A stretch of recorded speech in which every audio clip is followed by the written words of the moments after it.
Go for the pulls and the pools. Go for the oohs and the ahs. Go for the bubbles and the bubbly. Go for the story and the stories. Go for the win. Go to Ocean Casino Resort. Book your trip at theoceanac.com.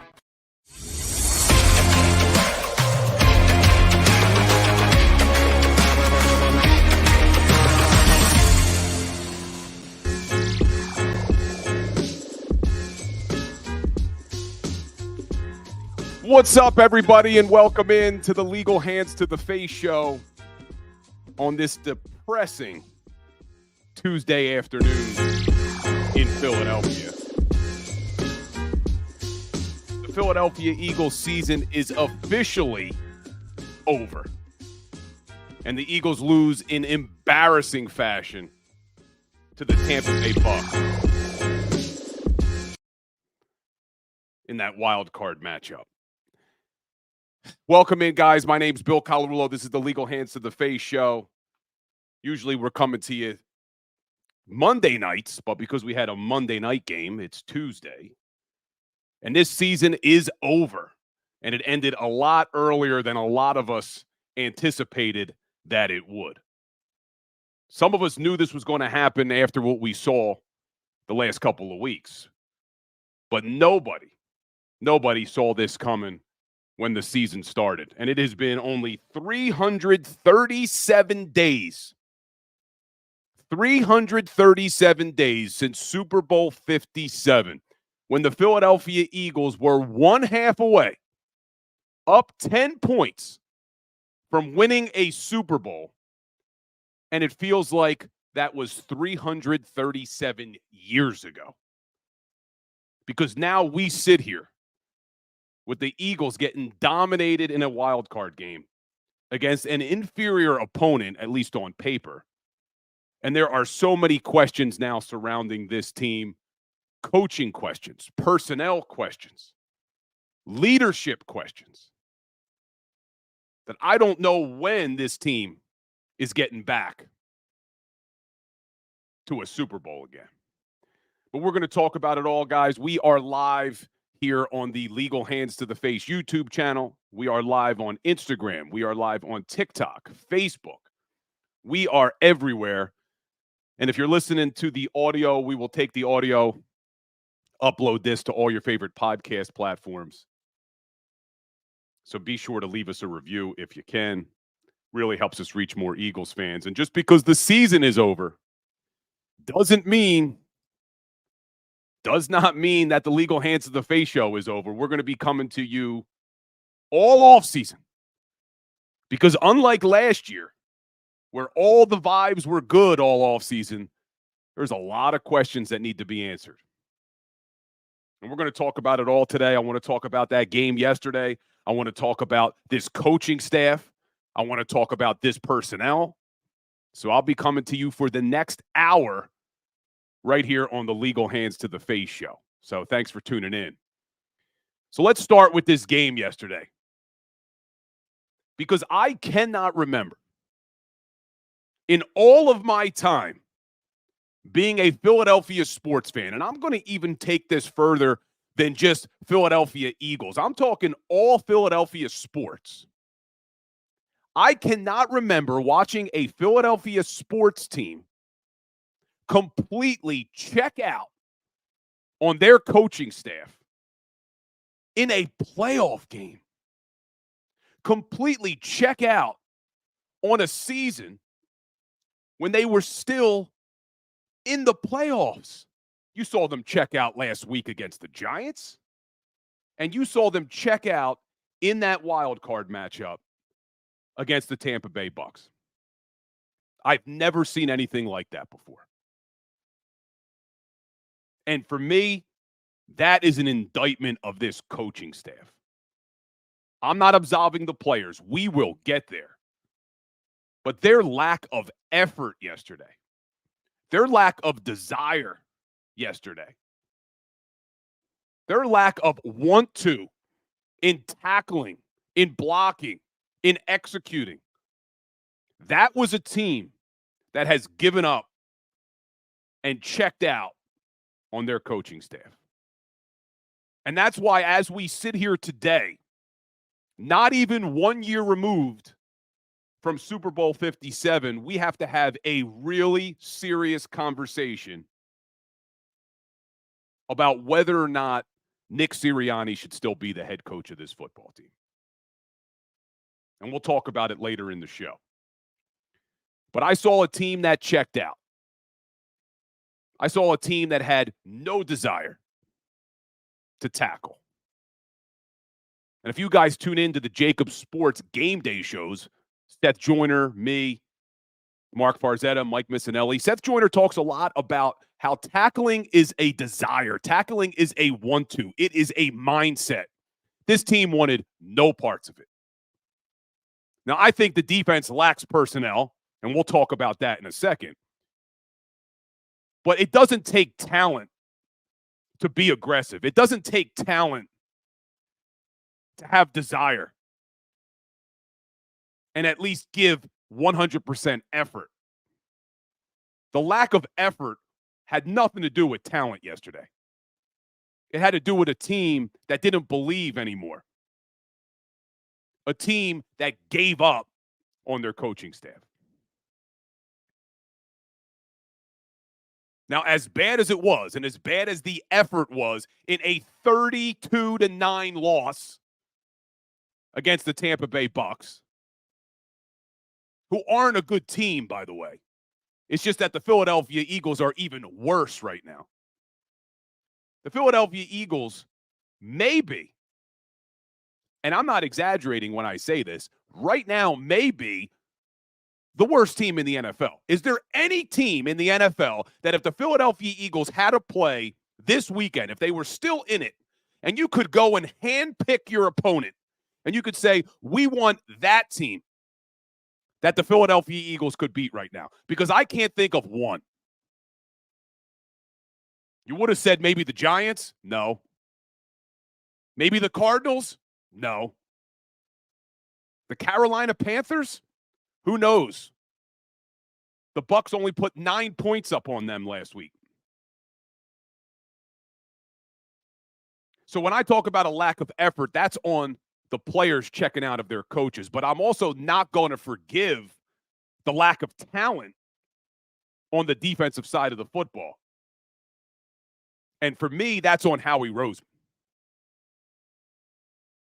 We want to give Howie Roseman all the credit in the world. I'm guilty of it too. I give him all the credit in the world when he makes smart decisions, when he makes good decisions, trades, free agent acquisitions. But this defense that has stunk since week one, make no mistake, I know we want to blame Matt Patricia, and Matt Patricia didn't do a great job when he took over for Sean Desai. And we'll talk about that move in a second, another ridiculous move that I think came from Howie Roseman. But we want to talk about this defense. It wasn't just Matt Patricia. It wasn't just Sean Desai. It wasn't just a handful of games. This defense has stunk since week one. They let Mac Jones throw for 300 yards 19 weeks ago. They've stunk all season long. And that is on Howie Roseman. Look at this defense and look at the personnel that Howie Roseman rolled out on what was supposed to be a Super Bowl contending defense. And it's embarrassing. And this isn't hindsight being 2020. We're not looking back now and saying, oh, well, no one expected that. We expected it. Every single one of us complained about the linebacker position being ignored. Every one of us complained about the safety position being ignored. And let's look at some of the decisions that Howie Roseman made going into this season. And now we sit here wondering why the defense was so terrible all year. Let's start along the defensive line. The edge rusher position. A position that we thought we had a ton of depth at. you had zero depth. There was a reason Josh Sweat hit an absolute wall. You had no depth behind him. You come into this season, you make the decision. Howie Roseman makes the decision to come into this season and bring back Derek Barnett. Derek Barnett, a guy who had more penalties in his career than he did sacks in a Philadelphia Eagles uniform. It wasn't going to happen here in Philadelphia. Now, I know Eagles cut him. He goes to Houston. He's playing great for the Texans. He never should have been brought back this year. So I know people want to debate whether or not they should have released him and him go to Houston and compete. The mistake for me was bringing him back in the offseason. Because once you got nothing from him, once he made it known that he was disgruntled and he wanted to play more, you were forced to cut him and you got nothing. So now you're left with Josh Sweat, Hassan Reddick, and really no depth behind him. You got Brandon Graham, who just can't play the same amount of reps that he even played last season. When he's out there, BG's going to give it his all. BG's going to give it his all. He just can't play more than 25, 30% of the snaps. So then who else did you have? Nolan Smith, a first-round rookie that looks like he doesn't have it. I'm not ready to call him a bust. It's only 1 year. He may grow into it. You give him some time. But Howie Roseman decided to come into this season with really no depth at the edge rusher position and then compounded that mistake by releasing Derek Barnett and having no backup plan. And that's probably, when you look, the strongest position we had on the team was our D-line. But let's go right behind them to the linebacker position and what Howie Roseman decided to do this year. Let Kazir White walk. Let TJ Edwards walk. Decided to go into this season putting everything on the Kobe Dean's shoulders, a guy who played 34 career snaps before this season. And again, this isn't hindsight being 2020. I was doing videos all freaking summer, about how you cannot go into this season putting all of your hopes and dreams on the defense on the Kobe Dean's shoulders. We didn't know if this guy was going to be able to play at the NFL level. We were hopeful, but you had no backup plan. And the moment Nakobe Dean went down, what could you do? You brought in Nicholas Morrow, who the Chicago Bears said he started for us last year. He led our team in tackles last year, but guess what? We're going to upgrade to your starter from last year. They jumped at the opportunity to get TJ Edwards and replace Nick Morrow. But the Eagles, who are supposed to have Super Bowl aspirations, took a player the Bears didn't want. Then when they realized Dean wasn't the answer and Morrow wasn't the answer, they had to go get another linebacker that nobody else wanted in Zach Cunningham, who was still available 2 weeks into training camp. They got real desperate. They also brought in Miles Jack, who ended up retiring a week after they brought him in. Things were still bad. So then they had to get even more desperate and go and get a player that the Indianapolis Colts said, you know what? We're not even going to trade Shaq Leonard. We're not even going to save any money on the contract we owe him. We're just going to cut him. That's what we think of Shaq Leonard. Eagles took him too. So now a team with Super Bowl aspirations has linebackers that nobody else in the league wanted. And it gets worse. So that's what they do with the D-line position. That's what they do with the linebacker position. Now let's go to the safety position. They let Marcus Epps and Chauncey Gardner-Johnson walk, both your starters from last year. I was okay giving the one job to Reed Blankenship. But what the hell were you doing at the other safety position? Howie Roseman decided they were going to go into this year, and you talk about guys nobody else wanted. They tried to fill the other starting safety position with Terrell Edmunds, who Mike Tomlin in Pittsburgh said, hey, Terrell Edmunds started for us. He was on our team for 5 years. Sure, sign him to a cheap one-year deal. You really think Mike Tomlin would have let Terrell Edmunds out the door on a cheap one-year deal if the guy could play? He couldn't. Who else did they try to replace Marcus Epps and Chauncey Gardner-Johnson with? Justin Evans, a guy who's been on IR his entire career. Where was Justin Evans yesterday in the Wildcard game? Oh, that's right, on IR again a few weeks ago. That's Howie Roseman. And then he got desperate again because he neglected that position. I'm all worked up. Sorry, guys. I've been going since Eagles pregame yesterday. Starting to lose my voice. I had Eagles pregame, then Eagles halftime, then Eagles postgame last night. Was on Birds 365 this morning. Then the Philly Sports Power Hour. Been talking way too many hours about this team. Frustrating. Let me get my voice back because I got a lot more to talk about. So then after they decided that Terrell Edmonds wasn't the answer, Justin Evans wasn't the answer, now he had to get desperate again, and he had to make a trade with the Tennessee Titans for a guy who's lost not only one step, 2 steps in Kevin Byard. Desperation by Howie Roseman because he neglected these positions. And I keep hearing that, let's talk about the corners, because I keep hearing, well, nobody could have expected that James Bradbury was going to take the step back that he did. And my answer to that is it's not our job to expect that. That's Howie Roseman's job. That's his scouting department and his personnel department's job.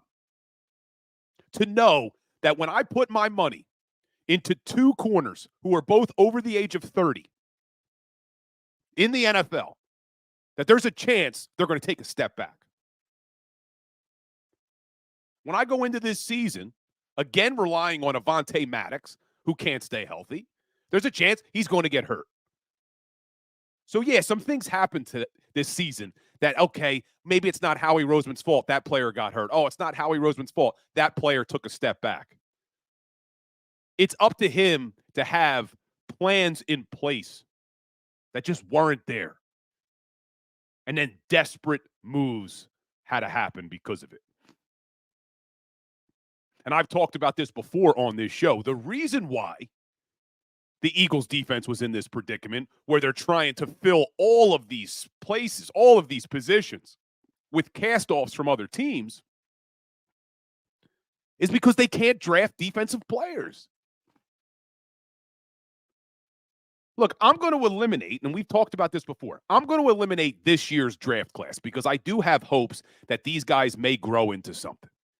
But when you come into a season and you have Super Bowl aspirations like the Philadelphia Eagles had this year, you can't expect that many rookies to carry your defense.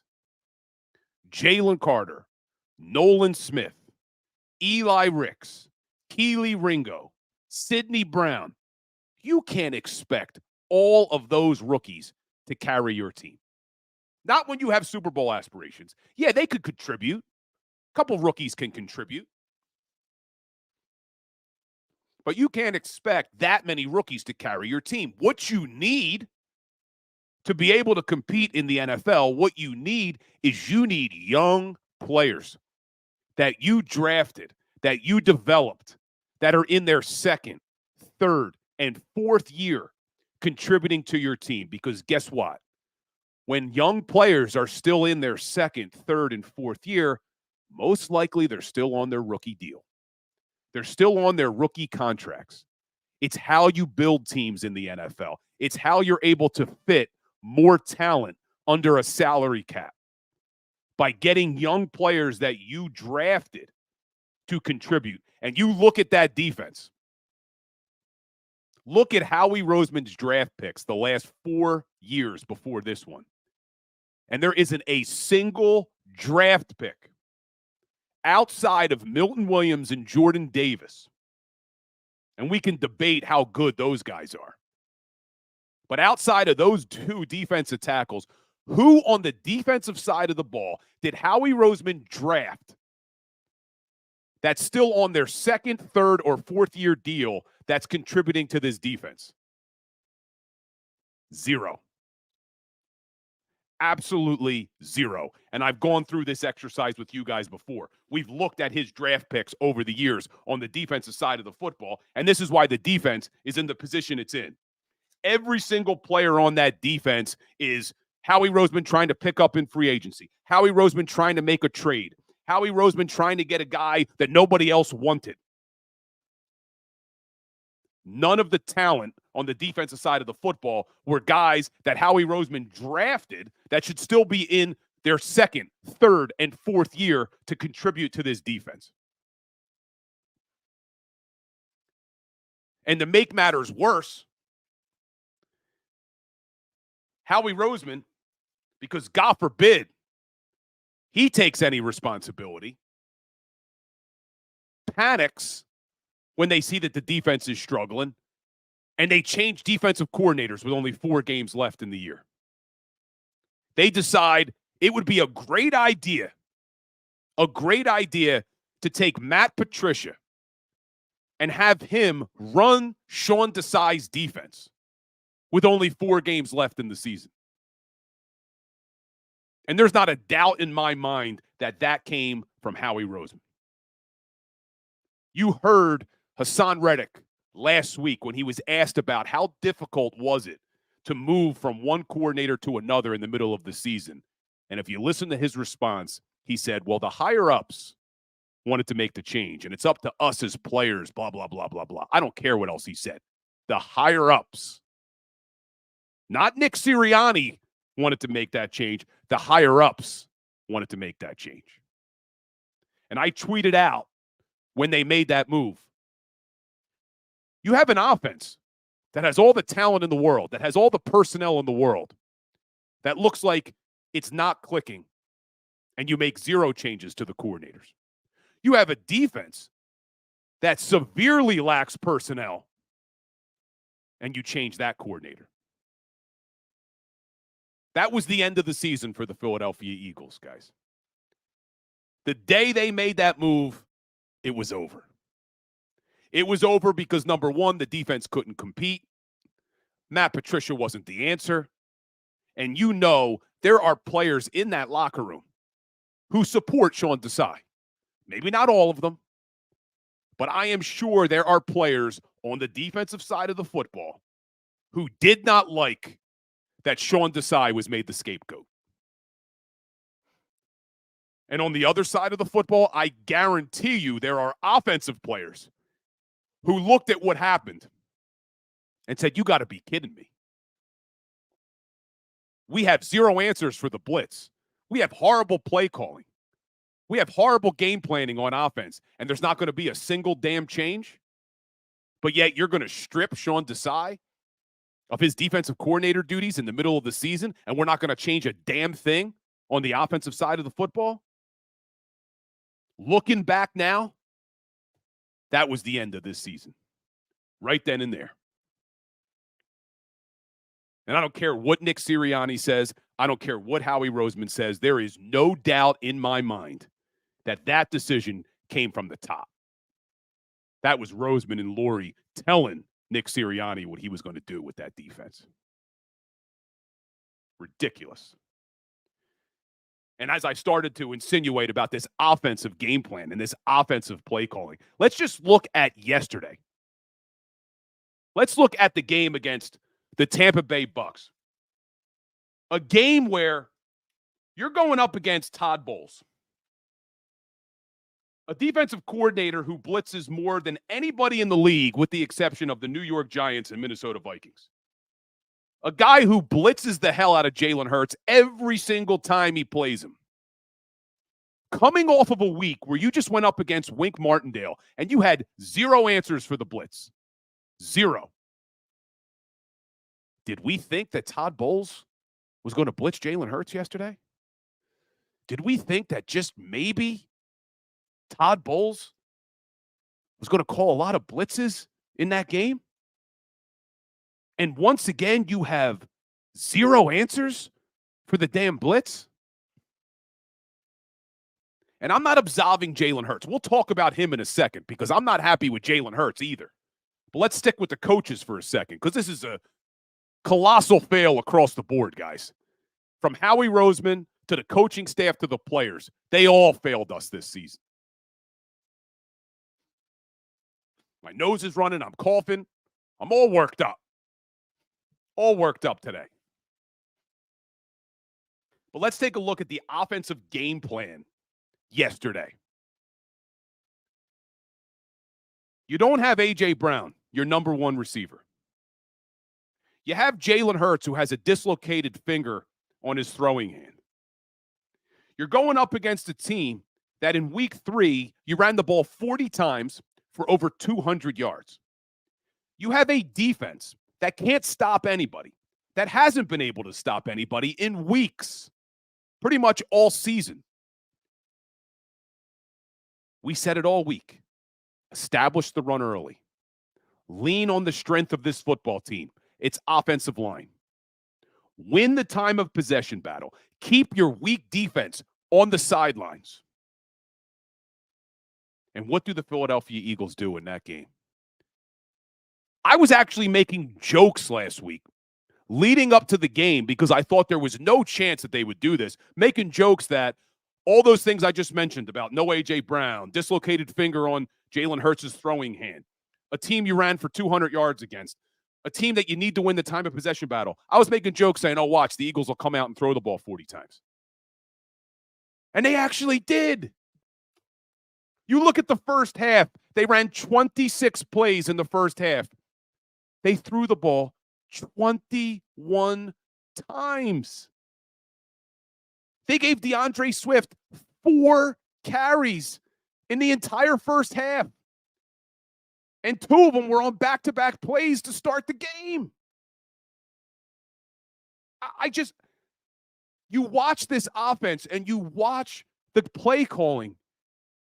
It's the most frustrating and helpless feeling sitting there, watching this coaching staff fail game after game after game. You look at the first 2 plays of the game, DeAndre Swift is picking up chunks. Then they get into a 3rd and 2 after you've just ran the ball successfully on 2 straight plays. And Nick Sirianni and Brian Johnson decide, you know what? We just ran the ball really well. We're picking up 4 yards a clip. It's 3rd and 2. Let's come out in an empty set. So now the defense doesn't even have to worry about the run. Smart. Really, really smart. And of course, they don't pick it up. And of course, every damn time Jalen Hurts dropped back, he was being blitzed. And of course, there were 0 answers for it. I saw a stat from Next Gen Stats after the game. Tampa Bay had 10 unblocked pressures.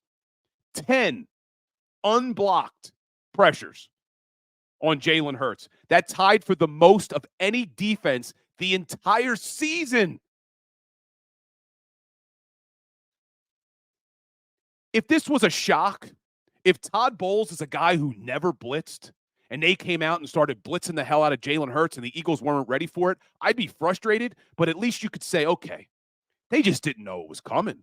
What a game plan by Todd Bowles. Who expected this? This is a guy who every single time he's played Jalen Hurts has blitzed him over 75% of the time. Completely, as Seth Joyner likes to say, coaching malfeasance by Nick Sirianni and Brian Johnson. Do you know what the Philadelphia Eagles' 3rd down conversion rate was yesterday? 0 for 9. They converted 0% of their 3rd down opportunities yesterday. 0% in a playoff game. Unfreaking believable, man. An absolute disgrace what I saw on the offensive side of the football. And I'm not absolving Jalen Hurts. I think the coaching staff needs to be better. I think the game planning needs to be better. The play calling needs to be better. But Jalen Hurts needs to be better too. Now, I think a lot of that does flow from the coaching staff, but Jalen, you can't take that safety in the second half, man. You're not a rookie quarterback. That's a rookie quarterback mistake. Eagles didn't snap that ball from their 2-yard line. They didn't snap that ball from their 5-yard line. Jalen Hurts snapped that ball at the 14-yard line. There is no way in hell you should take a safety when you're snapping the ball from your own 14. And then you just look at the body language of this team. It looks like Jalen Hurts doesn't care. It looks like Jalen Hurts doesn't have relationships with his teammates. Now, whether or not any of that is true, you don't know. But from the outside looking in, this looks like there are more issues than even what we're seeing on the field. And I have a really strong feeling that over the next few days, you're going to start to hear some things coming out of that locker room. And I'm petrified about what we may hear. Because like I said, guys, only 337 days ago, they were 30 minutes away from winning a Super Bowl. And when that game ended and they lost, all of us took solace in the fact that, okay, they got a young franchise quarterback. They have one of the best quarterbacks in the NFL. They got a young offensive head coach who's going to have us competing every single year. There's a lot of talent on this roster. And now we sit here, less than a year later. Do we have a good head coach? Do we have a franchise quarterback? Do we have a young, talented roster? It is not a good day for me, man. It is not a good day for me. It's not a good day for Philadelphia Eagles fans. And we're going to take a quick break, guys. When we come back, I want to take a look at more about this personnel and what this leadership group, Howie Roseman, Jeffrey Lurie, what they should do with Nick Sirianni and this coaching staff. So hit that like button for me, guys. Hit that share button. We'll be right back. Go to get your game on. Go for the beers. Go for the cheers. Go for the hit and the hits. Go for the stakes and the stakes. Go to get your parlay on. Go to get your party on. Go for the scene. Go for the screens. Go for the gallery. Go for the win. Go to Ocean. Visit theoceanac.com to plan your visit. At Pond Lehocky, we've recovered billions of dollars for our clients, and we're confident we can do the same for you. With over 250 years of combined courtroom experience, we've helped over 100,000 injured clients obtain some of the largest settlements in Pennsylvania. One conversation is all it takes to help you and your family get back on track. If you've been injured in an accident, give Pond Lehocky a call. They're carving them up and good play calling along the way. First and goal at the 6.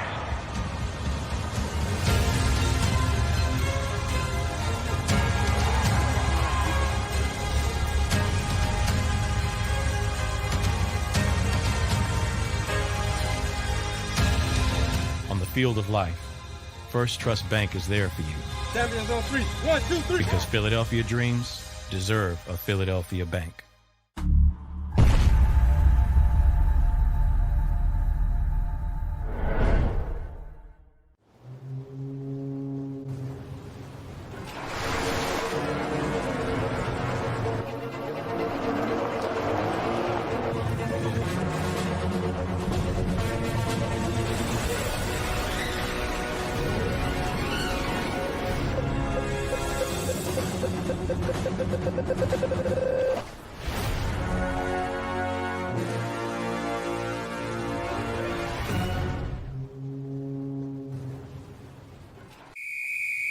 Underdog Fantasy has a way for you to play alongside your favorite football team all season long with their Fantasy Pick'em game.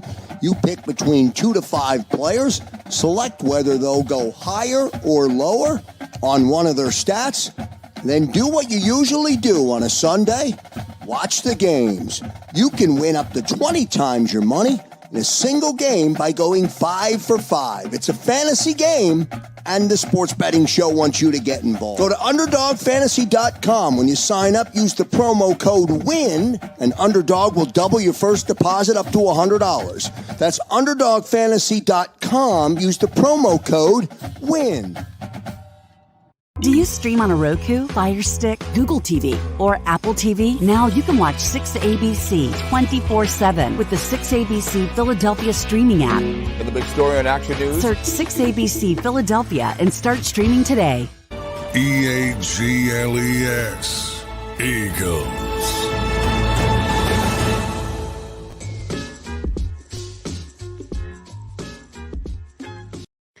What's up, everybody, and welcome back into the Legal Hands to the Face show with Bill Colarulo.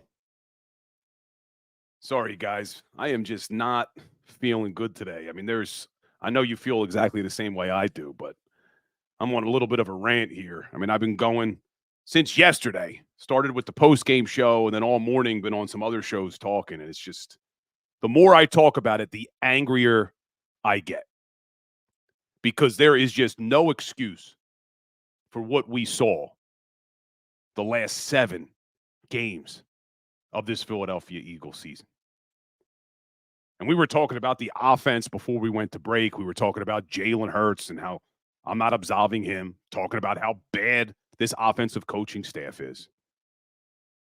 And I just want to look at some of these numbers from the defense again, because you just let the Tampa Bay Bucs, who had the 23rd ranked offense in the NFL this year, put up over 400 yards against you. 400 yards. That's now the 3rd week in a row that you've let an opponent put up over 400 yards. And you're not talking about good offenses. The 23rd ranked Bucs, the 30th ranked New York Giants put up over 400 against you. The Arizona Cardinals put up over 400 against you.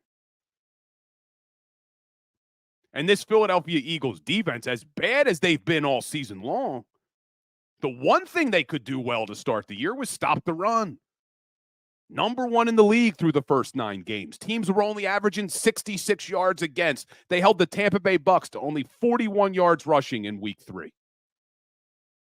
They've now let every single one of their last 9 opponents rush for over 100 yards. Absolute disaster on the defensive side of the football. And the frustrating thing for me is when we look at this roster,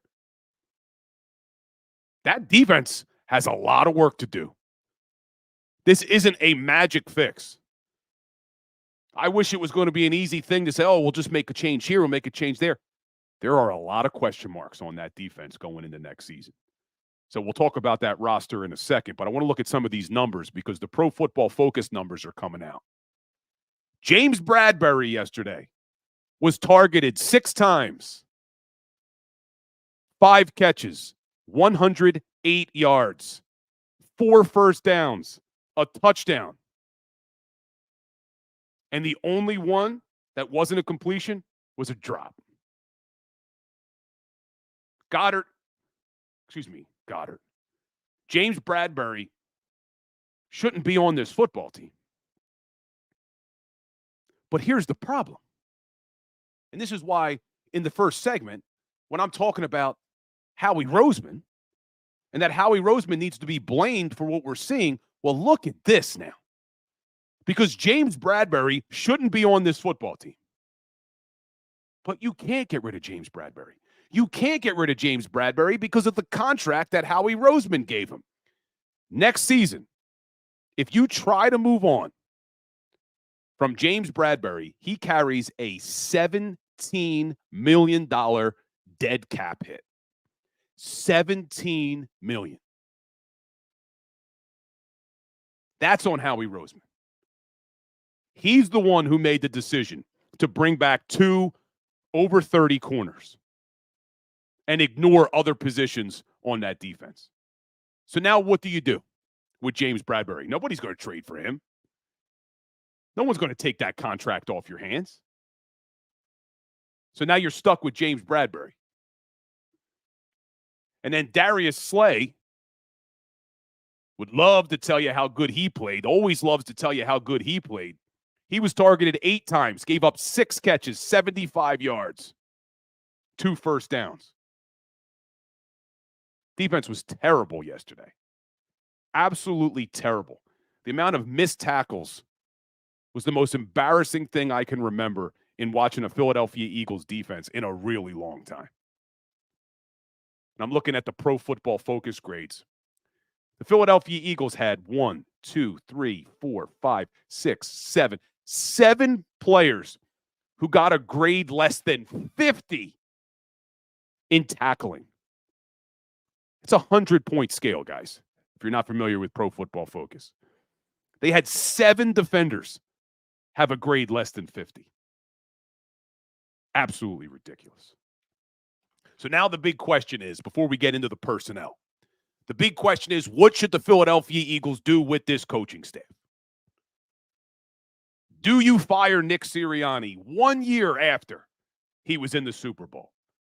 Do you fire Nick Sirianni after he gets your team to the playoffs 3 straight seasons in his first 3 years as the Eagles head coach? The first Eagles head coach in franchise history to get his team to 3 straight playoff appearances in his first 3 years.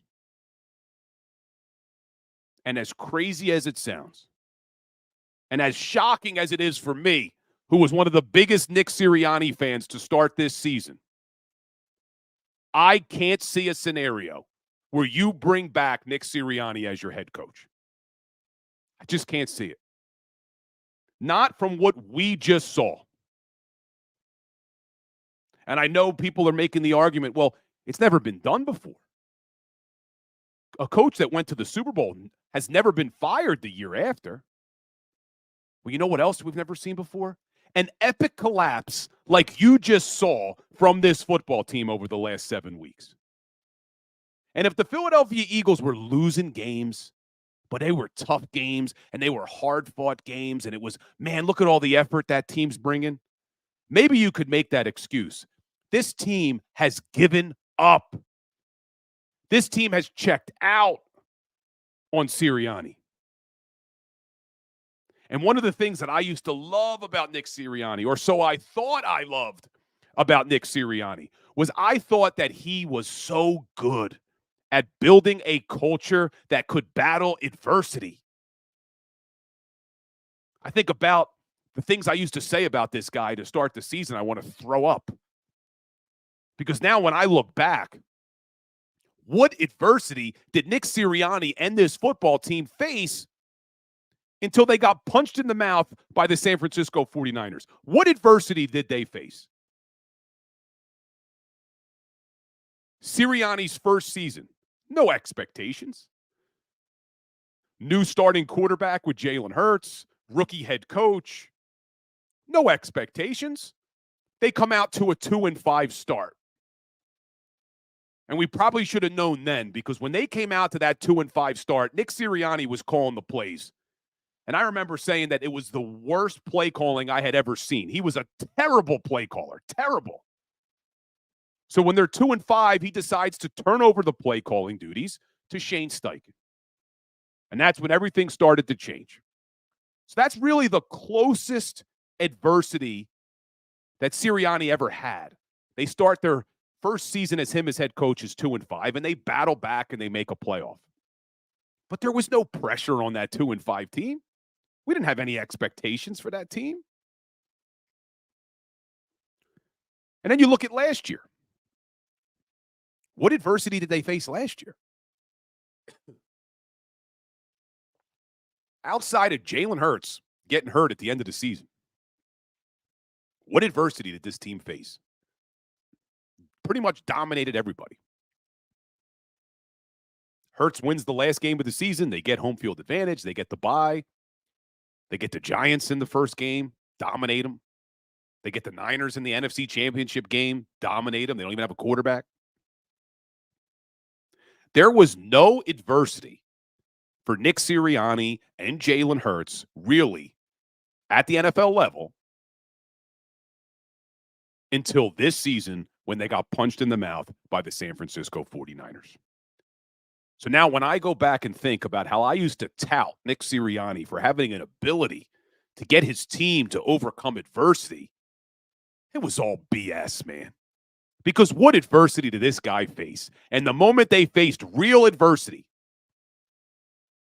the moment the San Francisco 49ers took their soul at Lincoln Financial Field, this team cowered. This team gave up. Got dominated by the Cowboys the next week. Let the Seattle Seahawks drive 92 yards with a backup quarterback the next week. Almost blew a 17-point lead to the New York Giants the week after that. Got dominated by Jonathan Gannon and the Arizona Cardinals. Got dominated by the New York Giants in Week 18. And then just went and completely laid an egg in Tampa in the wild card. This team showed us who they were. And Nick Sirianni showed us who he is, unfortunately. And he's not the coach I thought he was. Certainly not from an X and O perspective. But the one thing that shocks me the most is how weak his culture actually was. And that's why, for me, it's shocking to say it. But I don't see a scenario where you should bring back Nick Sirianni next year. Now, whether or not I think they will bring him back is another story. If I'm Jeffrey Lurie, I'm not bringing him back. Because you're not getting rid of Jalen Hurts. And I'm sure we're going to hear some stories. I guarantee you're going to start hearing some things that there's some rift between Hurts and Sirianni. Because just look how many opportunities Jalen Hurts has had to defend his head coach. And he hasn't done it. A.J. Brown came out a couple weeks ago at his locker and talked about, I got Sirianni's back. Oh, we ride with Sirianni. Talked about how Sirianni protected them in the Seattle game, that it was him and Jalen who decided to change the play call. Right? You guys remember that. A.J. Brown talked about, that was Nick Sirianni. When Jalen Hurts was asked about that, Jalen could have easily responded, yeah, Sirianni's great. He's got our back. Love coach. How did Jalen respond? There's a lot you guys don't know. In fact, you don't know what you don't know. That was his response. Not, yeah, love coach. Yeah, coach has our back. Nope. There's a lot you guys don't know. Last night after the game, Jalen Hurts was asked about Nick Sirianni's future. Do you want Nick Sirianni back here? He didn't say, absolutely want Nick Sirianni back here. His response was, I didn't know he was going anywhere. Something is up. Because Jalen has had more than one opportunity to tell the media that Nick Sirianni should be his head coach, that he respects Nick Sirianni, and he hasn't done it. Something's going on. But now you get to the next question here. What the hell do they do if they do move on from Nick Sirianni? Because I know a lot of fans, and I see you guys in the chat. I see you on Instagram and TikTok and YouTube and Facebook, and everybody's talking about, keep hearing three names over and over again. I keep hearing three head coaching names that a lot of people want. Bill Belichick, Mike Vrabel, and Jim Harbaugh. I'd take one of those guys. I actually would put Belichick number 3 on the list. Vrabel would be number 2. Jim Harbaugh would be number 1. Would love to see them bring in Harbaugh. Would love to see them bring in Vrabel. But if they do move on from Nick Sirianni, which I have a feeling they're not going to, but if they do, those coaches don't fit the Jeffrey Lurie model. They don't fit the Howie Roseman model. Jeffrey doesn't like to hire retreads, first of all. Look back to all of his coaching hires. None of them are retreads. He likes to take pride in the fact that he could find the guy that nobody else knew about. And they don't like hiring defensive coaches. So let's put Jim Harbaugh aside for a second. Let's just talk about Mike Vrabel and Bill Belichick. Look at Jeffrey Lurie's last few hires. Nick Sirianni, offensive head coach that nobody knew about. Doug Peterson, offensive head coach that nobody knew about. We only knew who he was because he played quarterback here. He was not on anybody's top list to be a head coach. Andy Reid, offensive head coach nobody knew about. And mixed in between them was Chip Kelly. Really the only time that Jeffrey Lurie went out, found the shiny object that everybody wanted, and hired him. And it didn't work out. But even Chip Kelly, offensive coach. You got to go all the way back to Ray Rhodes for Jeffrey Lurie to hire a defensive coach. And when you have over $200 million invested in your quarterback, I can't imagine that Jeffrey Lurie is going to hire a defensive head coach. Because what happens when you hire a defensive head coach is you got to go and get a good coordinator, a good offensive coordinator to work with your quarterback. But if that offensive coordinator does a good job, he's gone the next year, he becomes a head coach. So I think Jeffrey Lurie wants an offensive head coach. He wants an offensive head coach that he can pair with his $200 million quarterback so that they can grow together. That's what he thought he was getting with Nick Sirianni. So I would be shocked if Jeffrey Lurie broke the mold and went with a defensive retread in Vrabel or Belichick. So then that brings us to Jim Harbaugh. Kind of a retread. Coached the 49ers, had a lot of success. Obviously, a lot of success at the college ranks. And he's an offensive mind. Could check a lot of boxes. The problem is he doesn't fit the mold of Jeffrey Lurie and Howie Roseman wanting a puppet head coach, a head coach that they can control, a head coach that they can tell this is who your coordinators are going to be. This is the type of offense you're going to run. This is the type of defense you're going to run. This is how we're going to use analytics in this building. You won the coin toss? You want to take the ball and be aggressive? No, that's not how we do things here in Philadelphia. The analytics tell us you kick every time. You want to establish the run? No, that's not how we do things here in Philadelphia. The analytics tell us throw the ball down the field. So as much as I would love a Jim Harbaugh's personality is way too strong for Howie Roseman and Jeffrey Lurie because they won't be able to control him the way they control Nick and the way that they control Doug Peterson. And when Doug Peterson finally pushed back and says, whoa, I want a Super Bowl here. I want to decide who my coordinators are. What happened to Doug Peterson? Gone. So I would love Jim Harbaugh. I just don't see it happening. So as much as I think they should move on from Nick Sirianni, the problem I do have with it is if they move on from him, I don't think they're going to bring in a coach that all of us would be happy with. And what I really think is going to happen, if I had to guess, is they're going to sit down with Sirianni, and Jeffrey Lurie and Howie Roseman are going to tell him, this is what we're doing at offensive coordinator, and this is what we're doing at defensive coordinator. And as long as Nick Sirianni goes along with it, Sirianni will be back next year. If Sirianni tries to stand up for himself, he's gone. Just like they did to Dougie P. And as much as Super Bowl 52 was the greatest day of my life as an Eagles fan. Being in Minnesota, watching them win that Super Bowl is something I will never forget. I also think that that day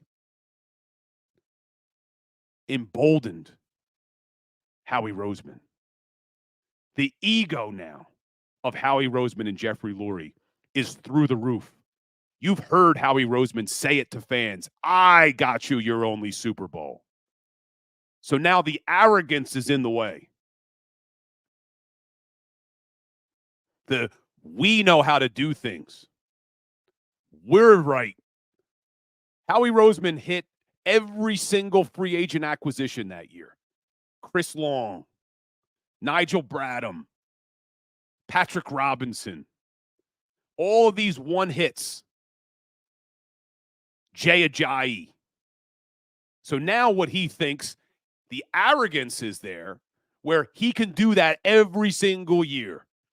This season, no problem. I'll ignore linebacker. I'll go and find one on a one-year deal. Safety, no problem. I'll find one on a one-year deal.